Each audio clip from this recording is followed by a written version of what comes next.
I promised myself when I'm 55 I quit, forget about the rat race, and I thought, well, what is it what I really like? And I went back to my old rock and roll roots, carried on in my own little basement, making my Langcaster guitars. It's not the first time New Zealand has led the way in groundbreaking innovations. With his number 8 wire attitude so commonly found here, Joh Lang set out to build his guitars. A perfectionist as he is, he would often find himself frustrated along the way. His ongoing quest for perfection would often impose another challenge. As a result, he's produced the most technologically advanced guitar to date, crafted in beautiful Kauri wood.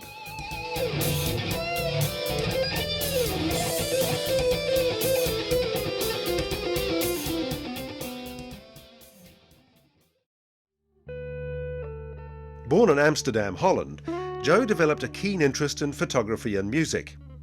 At 14 years old, he built small amplifiers while working in a record shop. Thinking he was applying for a job as a fashion photographer in a local clothing shop, Joh was offered training in their in-house printing department instead, a skill that in later years would prove to be very useful. We went to the movies, bought some tickets, and all the guys, they wanted to go to the red light district, but I was more interested in the music shop there. And lo and behold, what did I see? Straight in front of my face, a Fender guitar, a red one. I couldn't believe it, because the only one I've ever seen was one with Buddy Holly and Hank Marvin from the Shadows, you see. Another week later I took with me a bit of tracing paper and a pencil and put it on the window, and I was tracing the whole shape of a Stratocaster, and maybe a month later or so I built my first Fender copy guitar when I was 16 years old. It was a total heap of crap, it didn't work proper, but it looked good. And since that time I was always in love with guitars, and that's basically how it started off in the beginning. Kauri stumps can be found throughout New Zealand's farming pastures. Carbon dating has proved these to be over 35,000 years old. Often burnt and left to rot, these stumps have found many new uses in the furniture and tourist industries. Joh Lang, however, had something a little different in mind. What we are looking for is a slab of swamp kauri that has a beautiful pattern in it. Now you will see here, this is a root structure. You can see still the side of the roots. It's a real mess. And out of this mess we will make one of our Langcaster guitars. You've got lots of cracks sitting inside the wood, and it needs to be filled up. How do you fill it up? Well, we use injection needles, we fill it in. It takes weeks and weeks and weeks to fill it in with an epoxy, with a liquid glass, till it is totally solid. The problem with the slab of wood is the kauri gum is very soft. So the moment that we route it or we mill it, your router bit will clog up straight away. It's a nightmare to work with. And then when the epoxy is sitting inside one of those holes and you hit this with your router bit goes blunt. So you're in a no-win situation, but I tell you what, man, that looks flipping fantastic. You always have people that knock you for some reason, like it can't be good, and because it's crap wood and you've got all those nuts in it, and how can you make a guitar with nuts? And in America they say the more nuts the better. They love my nuts, and I like my nuts too, you see. So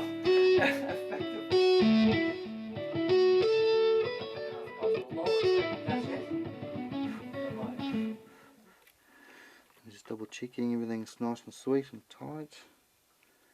An opportunity arose here to help Dad, because he's always inventing one thing or another, and he gets a bit too busy for himself. So and here I am doing these bits and pieces, you see. At least we can play our own music and I have my own lunch here, and it's a lot better. By the time that I was 18, I printed my first booklet on Buddy Holly, because at that time I was also the president of the Dutch Buddy Holly fan club, Appreciation Society, and we needed a magazine. We managed to get heaps of photographs from Buddy Holly's parents and from John Beecher from the British Buddy Holly fan club. And on the 3rd of February we organized a tribute night. So we hired a band and we told them, can you please play some Buddy Holly songs? And they said, well, no, not really. But you know all the lyrics, why don't you do it? And that worked out very well. I had the hiccups, you know, the Buddy Holly style, and some guys from another Dutch band called the Teddy Bears came and have a look and see what it was all about and asked me if I liked to be the singer in the Teddy Bears.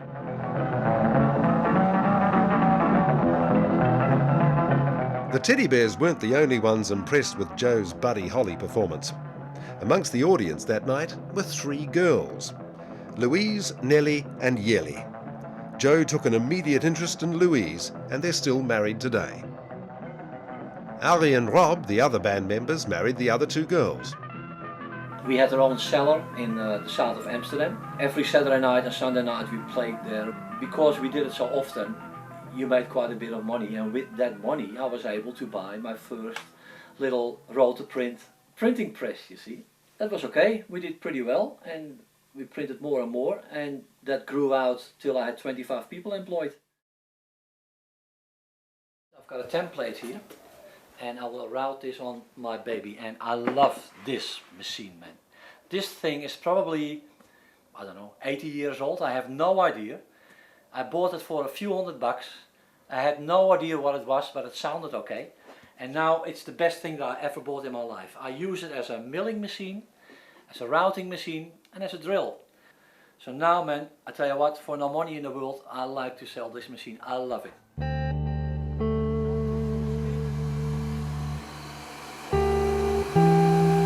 Go. Are you ready?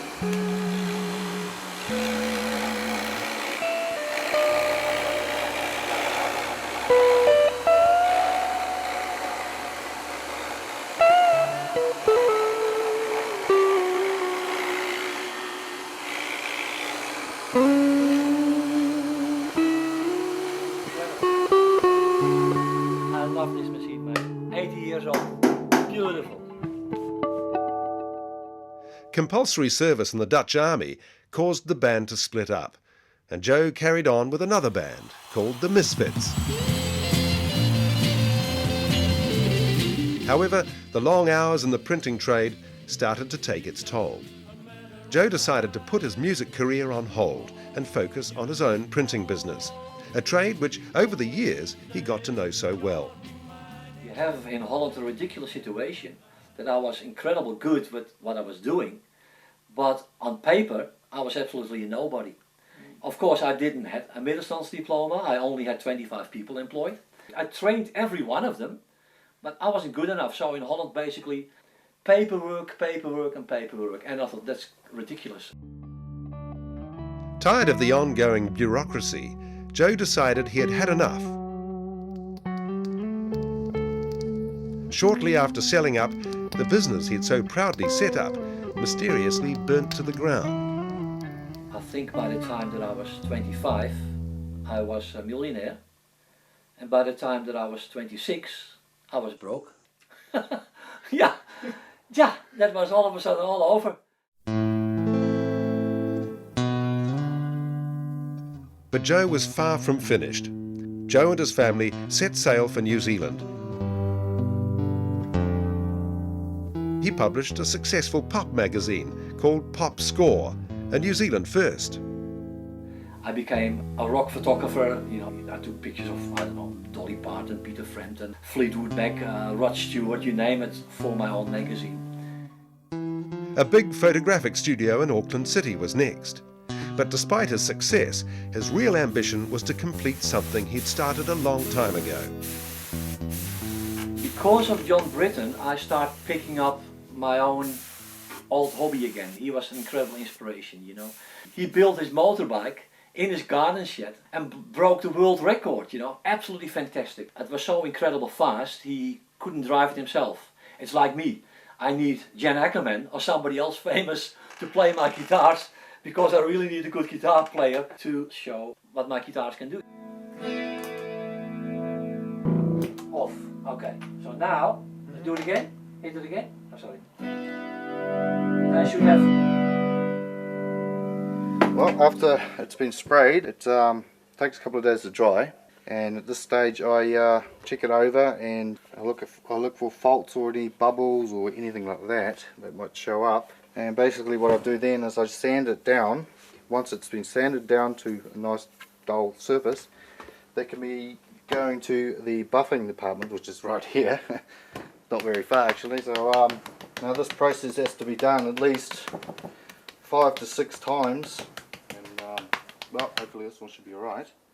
So then I'll go to the polishing machine, or a buffer really, and as you can see it buffs up.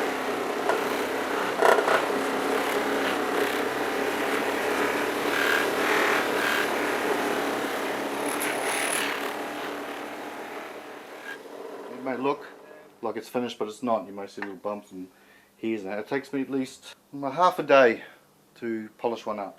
Some are harder than others, obviously. Nobody would engrave my logos inside my headstock, so I made a ridiculous step to buy a machine that normally costs $20,000 or $30,000. I had absolutely no idea how the thing works. I had no idea how the software works, and nobody tells you. So I managed to work it out together with Danny, and hours of swearing we managed to make it go. So it's a ridiculous investment for 20 or 30 necks, but I had to do it. I make the plastic pick cards that we use for our kit sets, and the rings copper plated and chrome plated. Beautiful. Well, almost a year's work all up. Here we have another example of one that's ready. And yeah, and from this stage, well, then it goes back upstairs and it gets made into a proper guitar. To complement his beautiful Kauri guitars, Joe looked long and hard for exceptional pickups, often to be disappointed by their performance, cheap design and hum. There had to be a better way. I made maybe 100 different pickups, and number 100 was worse than number 5. And to be quite honest, I didn't get anywhere. Thick wire, thin wire, stronger magnets, weaker magnets, longer magnets, shorter magnets, you name it, shielding, printed circuit boards, little capacitors in them. You don't know what you're doing really, you know. It's like trial and error and using your ears. And all of a sudden on a Sunday morning I plugged it in my Fender amplifier sitting here behind me. And I had that feeling that John Britton had with his motorbike, you know. I felt like a little John Britton. Well, I put a neck on a beer crate, and have you ever tried to play on a beer crate? It doesn't work very well because it's sticking out that far, you see. So I had to take the top, a couple of bits of timber off the beer crate, put a bridge on it, hang one of my pickups on it, and the two of us, we went to that shop. I asked those guys, get the best guitar you possibly can think of, you know, and plug it in and set your best sound and effects, whatever you like. So straight away, I grabbed a little ladder against the wall, took that thing down. It had a little label on the back, I never forget this, and it says 5-star pickups made in Korea. So anyway, they plugged it in. It played beautiful, great sound of course. And now it was my turn. Well man, they plugged it in. Boom! All of a sudden, every other guitar sounded dark, muddy-like.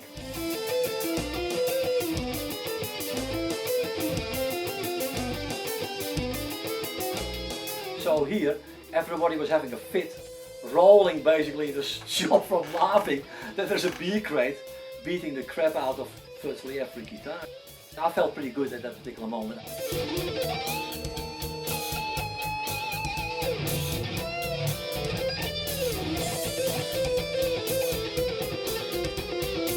We've got a printed circuit board here with 8 magnets and 3 on the top, and that's great because if you're a lead guitar player you don't like to have any dead spots between the magnets. That's quite handy. If you like to have it a little bit darker or a little bit crisper or cleaner, we can change the capacitor for you. The advantage of a very low K pot is that you can use with a Langcaster kit set or a guitar a lead of maybe 100 meters without any loss of tone or treble. The tone is incredibly clean and clear, and you have no hum. A normal pickup is approximately 6,000 to 10,000 ohm, so you can imagine this is a totally different system than most pickups on the market. So now you have a kit set that you can fit into basically any type of fender, and we are now designing also humbuckers. As Langcaster guitars slowly find their way to the public, they're often received with great admiration. Magazines worldwide rave about the wood, exceptional pickups, craftsmanship and price.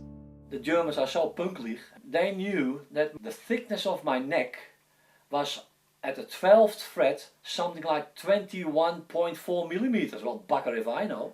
I only make the bloody thing, you know. Double page spread in a New York magazine, I couldn't afford it, you know, so that was great promotion.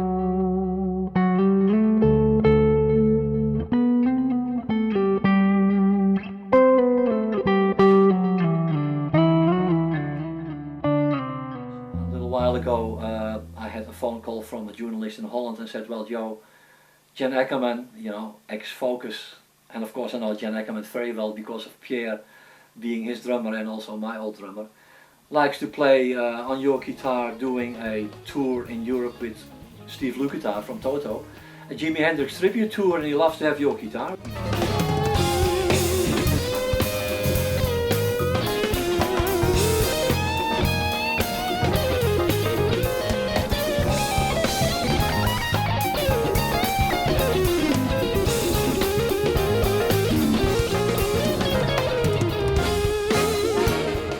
One guy in New York, he bought 5 of my guitars. One day he had more guitars than I had. 2 pickups, 3 pickups, tremolo, no tremolo. He wanted the whole blooming lot. Jan Ackerman or Jan Fischer, Joe makes no distinction. Every guitar is built with great care and precision. Do you know that I had this tool when I had your age, was your age? Because I had a flash bike in Amsterdam. I painted it pink with an Elvis Presley mod flap on it. Elvis, no, Presley was too much, so I had to put Elvis on it. And painted the whole thing pink, and it had a little toolbox if you had a flat tire. And that was in that toolbox. Hang on, that's the wrong one. That's the wrong one. That should be over here. That's the one. You see? I thought, I was in for a shock, man. See, that's a crappy one from China. That's a good one from Holland.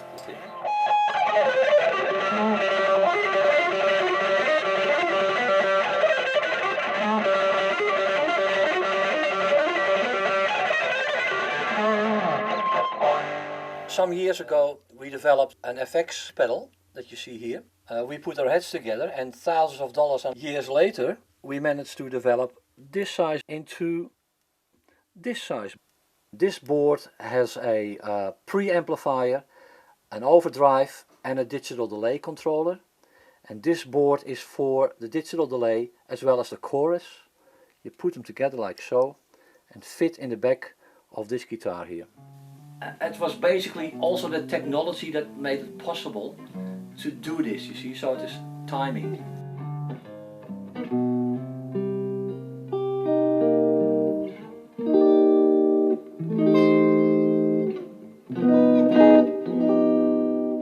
But there's a problem.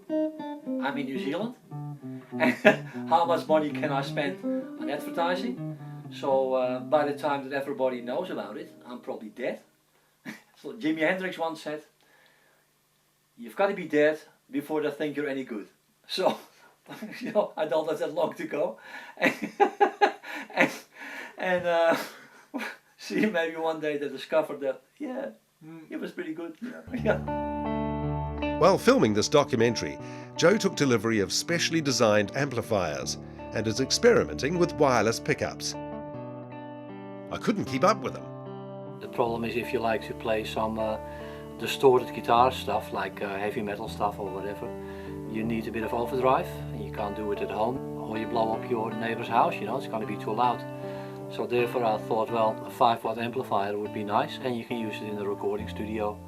And you can put an extra cable in the back with a USB adapter and record direct into your computer.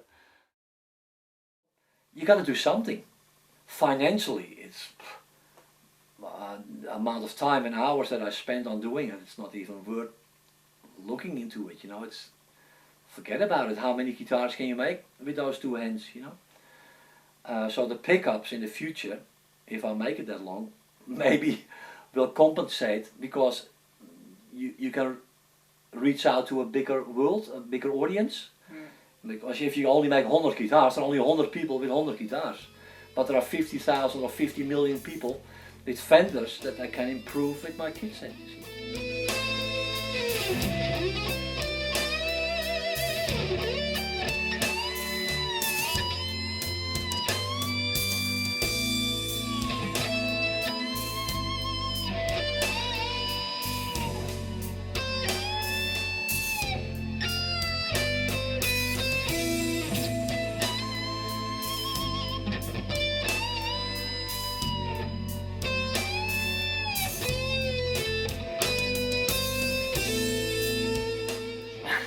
Well, hang on, can you please start again? Instead of poking the thing straight into my eye. No.